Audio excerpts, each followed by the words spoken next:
பரவாயில்ல டைமிங்டா. அப்படி கற்பை நெருப்பாக காக்க வேண்டிய இவள் தாலி கட்டி கணவனை மறந்துவிட்டாள். கண்டவனோடு காதல் புரிந்து வீட்டிலே கருவை. அண்ணா என்ன வார்த்தை சொல்றீங்க? கூட பிறந்த தங்கச்சியை பார்த்து நானாவது கத்திய கணவனை மறந்து மாற்றானை மறந்து மனதளவில் இந்த கர்ப்பத்தை அடைந்தேனா? அண்ணா நான் யார் தெரியுமா? உன்னுடைய தங்கை அண்ணா. அண்ணா நான் சத்தியமா சொல்றேன்னா நான் உனக்கு தங்கச்சியா பிறந்தது விட நீ எனக்கு அண்ணனா கிடைச்சிருக்கு. இந்த பாவிய எந்த ஒரு ஜென்மத்துல ஒரு புண்ணியத்தை பண்ணணும், நீங்க எனக்கு அண்ணனா கிடைச்சிருக்கீங்க. அப்பேற்பட்ட அண்ணன் இந்த தங்கை மீது சந்தேகப்படுறீங்களே அண்ணா, இதெல்லாம் முறைதானா? நான் யாரு? உன் கூட பிறந்த தங்கச்சி, உன் உடன் பிறப்பு, உன்னுடைய ரத்தம் தான் நானு. என் மேல சந்தேகப்படுறியோ? சொல்லிட்டு போய் 200 பேசாங்க அவன் கேக்குறாளா? என் மீது சந்தேகப்படுறியே? சந்தேகப்படாதுன்னா உன் மேல நான் சந்தேகப்படல அண்ணா. கருவுக்கு காரணம் யாரு? சொல்ல முடியாது. சொல்ல முடியாதவன் ஏண்டி வாயை திறக்கிற? 5 வயதான அண்ணன் தம்பி, 10 வயதான பங்காளி, 15 வயதான பகையாளி, 20 வயதான எதிராளி. அதனாலதான் எதிராளி ஏக்கறா வளர்த்த கடா மார்ல பாயின்னு சொல்லுவாங்க. ஆமா. அது யாருக்கு தகும்? உனக்குதான் தகும். ஆஞ்சிட்டலே ஆஞ்சிட்டலே எஜமா இதான் வேலையே.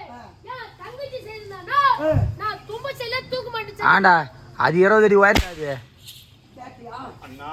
கேட்டியாடி? என்னன்னா சர்வ சாதாரணமான ஒரு காவல்கார பையன் என் முகத்துல காரி துப்பு. இது எச்ச வரல அப்ப இதே தங்கச்சி செய்திருந்தா இன்னால செத்து போய் அண்ணா சாவா. போது நிறுத்துங்கண்ணா. அவன் யாருன்னா இந்நாட்டு காவல்காரன் அவன். அண்ணா ஒரு காவல்காரனா எப்படி தெரியுமா இருக்கணும்? எப்படி? இதோ இருக்குது இந்த வீடு. இந்த வீட்டுல இதோ கேட் இருக்குது. இந்த கேட்டுக்கு வெளியில என்ன கட்டி வைப்பாங்க? நாயை கட்டி வைப்பாங்க. அந்த நாயை போல இருக்கிறோம் இந்த காவல்காரன். இந்த காவல்காரன் மேல வச்ச நம்பிக்கை கூட இந்த தங்கச்சி மேல வைக்காத போயிட்டியே, இதெல்லாம் நியாயமாண்ணா? அவன் நாய் இருக்கறா அடிமோமா பாமையில நாய் நாய் அவன் கத்தையோ அந்த நாய் இல்லன்னா அங்க நக்கிட்டு போடும். யாரான சொல்லு அவளை புடி. என்னடே அவன் நாயின்னு சொல்லிட்டாலே அதுக்காக நீ தவற எடுத்துக்காது. அதாவது எப்போதுமே நாய் நன்றி உள்ள ஜீவன். அதுக்கு ஒருவேளை சாப்பாடு போட்டா என்ன செய்யும்? பாலாட்டும். அப்புறம் நாயின்னு சொல்றாங்க, தவற எடுத்துக்காதா? ஒரு பாம்புக்கு என்னதான் பாலை ஊற்றி ஊற்றி வளர்த்தாங்க, கடைசி முறையாக நன்றி கடனாக அது நமக்கு என்ன கொடுக்கும்? விஷத்தை தான் கொடுக்கும். அதை போல விஷப்பாம்பாக மாறிவிட்டால் நன்றி கட்ட செயலை செய்திருக்காள். எப்போது தாலி கட்டிய கணவனுக்கே துரோகம் செய்த தேவடியா?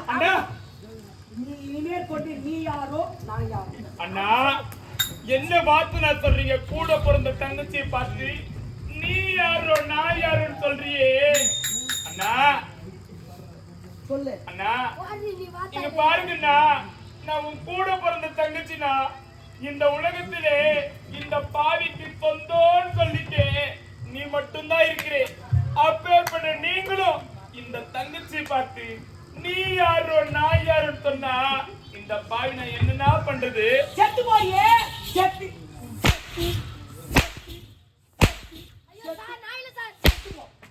அது மாதிரி செயல் செஞ்சதுக்கு அவன் சாக கூடாது. ஏன் நீ சத்து போடு. நானு இல்லையா 10 ரூபாய் தான் கொடு. குடுகுனோட போய் கடையில போய் எலி மருந்து வாங்கி தரேன். அது சாப்பிட்டு சத்து போடுன்ற நானு. வெளிதான் சாப்பிட்டு கப்புன்னு எடுக்கும். எப்படியா முன்னுக்கு அடிக்கிறாங்க நான் பார்த்து அடியும். சொம்மா சொம்மா இல்ல இல்ல அவன் சொம்மா சொம்மா சொல்லிருப்பேன். நம்ம ஓரம் நல்லவரு தங்கமானவரு அப்படின்னு சொல்லிருப்பேன். கம்பெனில ஒரு 10-15 லட்சம் வாங்கிட்டு இருக்கிறேன். நான் செத்துட்டா வேற கம்பெனில வாங்கலாம்னு பார்க்கறேன். அவ தவறு செய்துதான் நான் தட்டி கேட்டுக்கிறேன். எனக்கு எலிமருந்து வாங்கிட்டு கூட வாங்கிட்டா போறேன் சாப்பிடுறியா ஏய்! நான் ஜான்போம் நீ எல்லாம் இந்த அளவுக்கு பேசினா அது காரணம் யாரு? தேவடியாதான். ஏய் வெடிக்குது எப்படி தாலி கட்டிய கணவனுக்கே துரோகம் செய்த தேவடியா? அண்ணா இனிமேல் கொண்டு நீ யாரோ நான் யாரோ அண்ணா அண்ணன் தங்கை என்ற உறவு முறை அண்ணா இன்றோடு ஐயோ! முடிந்துவிட்டது. வேண்டாம். கர்ப்பத்திற்கு யார் காரணம் என்று எப்போது சொல்ல மறுத்து விட்டாயோ அண்ணா என் முகத்துல நீ முடிக்காத, வேண்டாண்ணா உன் முகத்துல நான் முடிக்காத. வேண்டாண்ணா இன்றோடு எங்கேயாச்சும் ஒழிஞ்சு போய் ஐயோ